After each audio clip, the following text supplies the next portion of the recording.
So when you first saw the title of this video just a few seconds ago, you probably thought that's unrealistic or it's too good to be true in some way, but I'm here to promise you that's not the case. In fact, the strategy I'm about to lay out has already worked for us and for friends of ours. I'm simply here to bring you in and crunch some numbers with you to show you how realistic this actually is.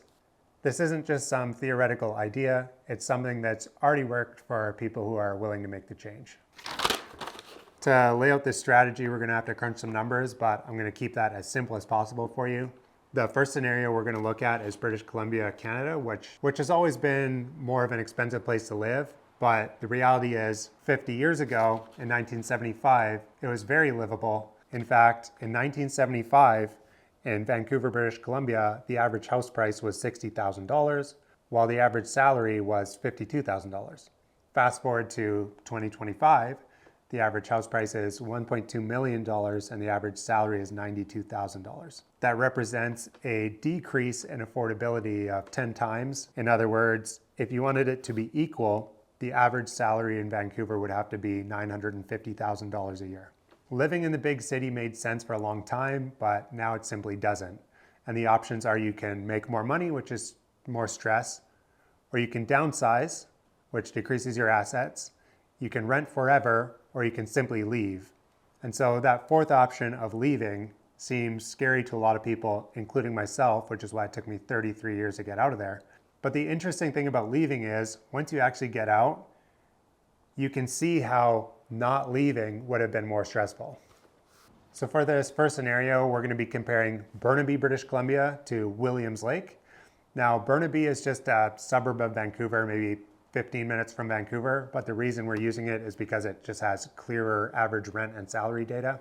The average rent for a 2-bedroom apartment in Burnaby is $3,150 a month, while the average 2-bedroom in Williams Lake is $1,700 a month. The average salary in Burnaby, BC is $51,500 a month, while the average salary in Williams Lake, BC is $50,400 a month. Now, the average mortgage in Burnaby, BC is so high that it's unattainable for the average person, and we might as well not list it. While the mortgage for the most affordable house in Williams Lake is $950 a month. This is for a $189,000 house on 5 acres that is fully serviced, 20 minutes from town, and has a couple sheds on it. So if you pay your 20% down payment on this, the mortgage is going to be $950 a month.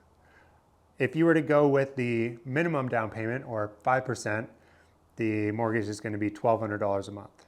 And you're probably thinking, well, if I rent, I don't have to do a down payment. But the thing you might not be considering about that is that if you're going to rent this $3,150 a month 2-bedroom in Burnaby, they're going to want first month's rent, last month's rent, and deposit up front, which equals $9,450 a month. And that amount of money is enough money to pay the down payment, the minimum down payment on the $189,000 5-acre house in Williams Lake. Of course, buying the cheapest house in Williams Lake means you're going to have to fix it up, but you can deal with that later once you've started working and are starting to make money again. Okay, second scenario we're looking at is Washington State. We're comparing Seattle to Spokane.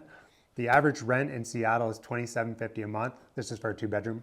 While the average rent in Spokane is $1,400 a month. The average salary in Seattle is $60K a year, while the average salary in Spokane is $48K a year. The average mortgage in Seattle is $4,500 a month, while the mortgage for the cheapest currently listed property in Spokane is $1,250 to $1,500 a month. And the average house price in Seattle is $857,000, while the most affordable acreage with a house on it in Spokane is $250,000. Now, right off the bat, we can see this scenario is way better than the one in British Columbia. In Seattle and Spokane, frankly, the wages are way higher and the property and rent price is way lower. But the real kicker is you only need to be 20 minutes outside of Spokane to get really affordable land. We're talking 12 acres for $250,000, mortgageable, move-in ready. Yes, it's very run down, but when you're paying a mortgage that is less than the average rent, hopefully you're gonna have a little bit of leftover and you're gonna be able to get that place looking pretty good pretty quick. If not, just move a cheap trailer onto it and deal with the house later. Scenario number 3, we're doing Oregon. We're comparing Portland, Oregon in the north of the state versus Ashland in the south of the state. The average rent for a 2-bedroom in Portland is $2,000 a month, while the average rent in Ashland, Oregon doesn't even matter because the land is so cheap there, you're not going to rent. The average salary in Portland, $62,000 a year. The average salary in Ashland, $49,000 a year. Portland, you're not going to be buying land, while in Ashland, Oregon, you're going to be able to get 30 acres of land for $110,000. This one's been sitting on the market for a while, so realistically, you're going to be able to get it for $100,000, which brings us to $3,500 an acre, which is more than 5 times cheaper than what I paid for this very affordable land in central BC. And finally, we're going to crunch the numbers for a totally different location. We're leaving the West Coast behind and heading to the southeast of the United States. We're comparing Atlanta, Georgia to Griffin, Georgia, which is a town an hour and a half south of Atlanta. The average rent in Atlanta for a 2-bedroom, again, $19.15 a month. For Griffin, Georgia, $11.77 a month. Average house price for Atlanta, $400,000. Average house price for Griffin, $250,000. Average wage in Atlanta, $34 an hour. Average wage in Griffin, Georgia was not available information, but again, you're going to see, doesn't even matter what the average wage in Griffin is because this house price is so absurd. I'll put it up on the screen. You can see here that the most affordable currently listed house in Griffin, Georgia is $75,000. It was recently reduced from $80,000 to $75,000, which tells me that they want to move it. I would offer $65,000. If you were to get it for $65,000 and pay the full down payment, your mortgage would be $312 a month. If you did the minimum down payment, your mortgage would be $359 a month. Either way, you could work part-time at a gas station and easily cover this. Now, it's obviously not as easy as just picking up and leaving, but that's not really the point of this video. The point of this video is that if you're bold enough and willing to make the change and move way out into the country, you can make it happen. In fact, one of the main points of this channel is to lay out exactly how attainable something like this is. And I really hope that if you feel stuck in the city just throwing money away in rent, that you would be bold and you would consider another path, and that you would consider just leaving it behind as an option, because my wife and I feel much freer out here, and all of my friends who have done similar things feel much freer as well. Thanks for watching, and I really appreciate you guys being here. I'll see you on the next video.